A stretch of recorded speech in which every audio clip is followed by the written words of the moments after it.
Halo anak-anak, apa kabar? Semoga dalam keadaan baik-baik saja. Kali ini kita akan belajar IPA tentang perkembangbiakan generatif hewan. Nah, sebelum kita ke perkembangbiakan generatif hewan, Bu Yanti akan mengingatkan kembali apa itu perkembangbiakan generatif. Perkembangbiakan generatif itu perkembangbiakan secara kawin atau pembuahan. Nah, apa itu pembuahan kemarin? Meleburnya sel kelamin jantan dan sel kelamin betina. Nah, Bu Yanti menuliskan di situ sel kelamin jantan disebut juga dengan sperma untuk pada hewan ya. Dan sel kelamin betina namanya ovum. Nah, anak-anak ada 3 macam perkembangbiakan generatif pada hewan. Ya, ada 3. Apa saja itu? Mari kita lihat bersama. Yang pertama, perkembangbiakan hewan pada dengan bertelur atau disebut juga dengan ovipar. Cara ngapalinnya, telur itu kan bentuknya bulat toh. Nah, bulat itu kayak ovipar. O itu kan ada bulatnya ya. Jadi ovipar, O itu kayak telur. Berarti ovipar itu hewan bertelur. Begitu ya cara menghafalkannya. Nah, kemudian pada hewan ovipar, embrio itu nama lainnya calon individu baru, itu tumbuh di dalam telur. Nah, sebetulnya ovipar itu berasal dari kata ovum. Tadi apa ovum itu? Ovum adalah sel kelamin betina, ya kan? Nah, ovipar berasal dari kata ovum yang berarti telur. Sel telur dihasilkan oleh hewan betina dan sel sperma dihasilkan oleh hewan jantan. Nah, ini adalah contoh-contoh hewan yang berkembang biak dengan bertelur, antara lain ikan, serangga, ayam, kada, katak, itu koma ya, katak, buaya, dan lain-lain. Ovipar atau hewan secara bertelur itu ada 2. Nah, pembuahannya ada 2, yaitu pembuahan internal dan pembuahan eksternal. Pembuahan internal, in itu di dalam. Nah, pembuahan internal itu terjadi di dalam tubuh hewan betina. Jadi sperma dari hewan jantan masuk ke dalam saluran reproduksi hewan betina. Jadi misalnya itu pada ayam, serangga, penguin, angsa, burung gitu ya. Itu terjadi pembuahan internal. Pembuahan yang terjadi di dalam tubuh hewan betina. Kemudian yang kedua adalah pembuahan eksternal. X itu di luar. Eksternal, pembuahan yang terjadi di luar. X itu di luar tubuh hewan betina. Nah, kebanyakan hewan yang mengalami pembuahan eksternal ini menghasilkan telur yang banyak. Jadi sekali dia mengeluarkan telur, biuk gitu, dia telurnya banyak banget.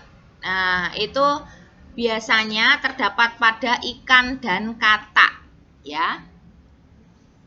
Nah, pada pembuahan eksternal ini katak betina itu melepaskan telur, misalnya adalah hewan katak ya. Jadi katak betina itu melepaskan telur-telurnya ke dalam air dalam jumlah yang sangat banyak. Kemudian telur-telur itu dilindungi oleh lendir, jadi tidak bercampur dengan air, tidak. Tapi telur-telur itu dilindungi oleh lapisan lendir. Nah, telur ini kemudian dibuahi di dalam air oleh katak jantan. Pembuahannya di luar tubuh induknya atau dia di air itu dibuahi oleh katak jantan. Nah, telur yang sudah dibuahi, nah lama-lama kemudian sudah menetas dan tumbuh menjadi katak dewasa. Nah, katak dewasa akan naik ke atas daratan yang kering untuk mencari makanan. Gitu ya. Jadi Intinya pembuahan eksternal itu pembuahan yang terjadi di luar tubuh induknya. Biasanya terjadi pada ikan dan katak. Itu yang perlu diingat-ingat ya.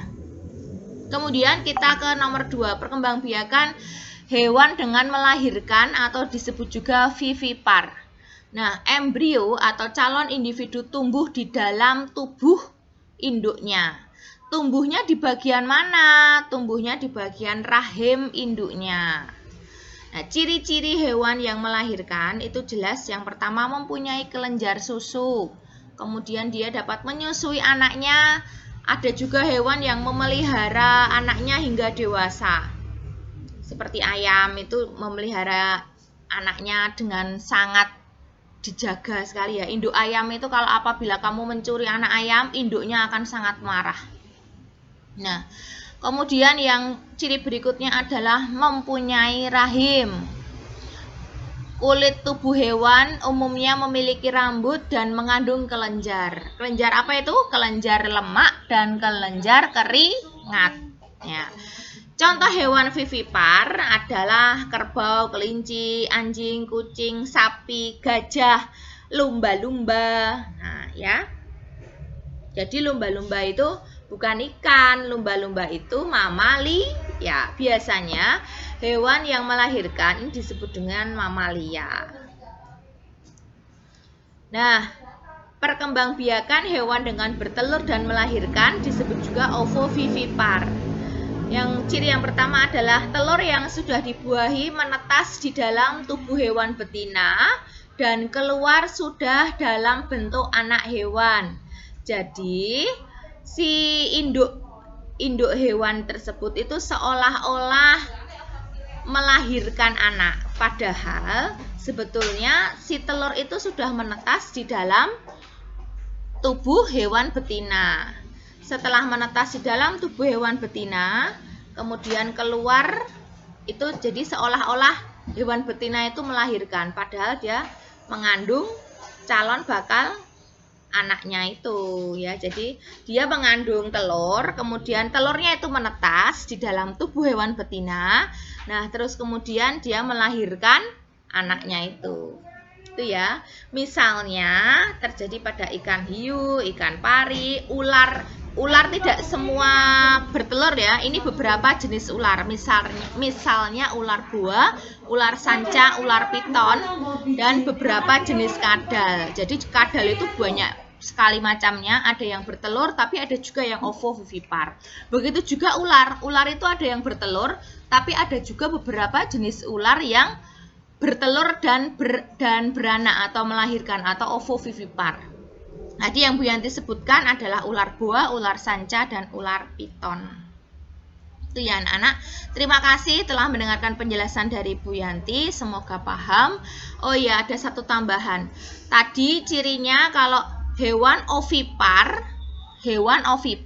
ya cirinya itu kalau dia tidak mempunyai, kebanyakan ya pada umumnya dia tidak mempunyai daun telinga.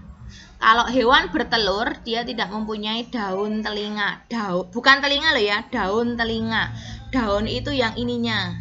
Tapi kalau telinga itu yang lubangnya ya. Hewan ovipar itu tidak mempunyai daun telinga. Tetapi kebalikannya, hewan vivipar atau melahirkan kayak manusia ini mamalia jenisnya.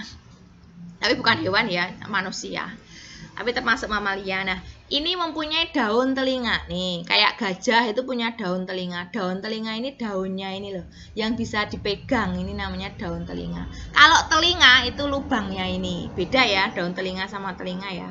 Kalau anjing itu punya daun telinga, berarti dia melahirkan. Kucing punya daun telinga. Terus ayam punya daun telinga enggak? Tidak, tapi dia punya telinga, berarti dia bertelur atau ovipar, gitu ya. Oke, semoga paham dan semoga jelas. Apabila kurang paham, bisa menghubungi Bu Yanti. Sampai ketemu lagi di video berikutnya.